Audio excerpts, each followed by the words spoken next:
Yan, look friend nyo. It's a mobile battery. I-scan mo lang siya, then marirelease na yan. Galing. And this is 7-Eleven, how it look like in 7-Eleven Japan.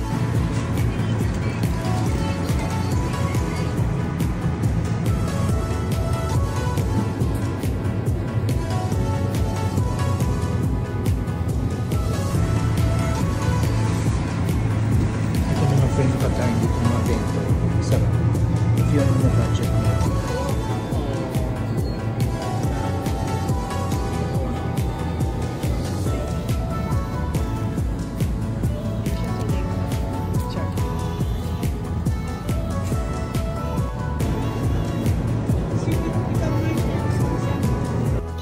Dito sa may Osaka Station, 20,000 yen for the 3 of us.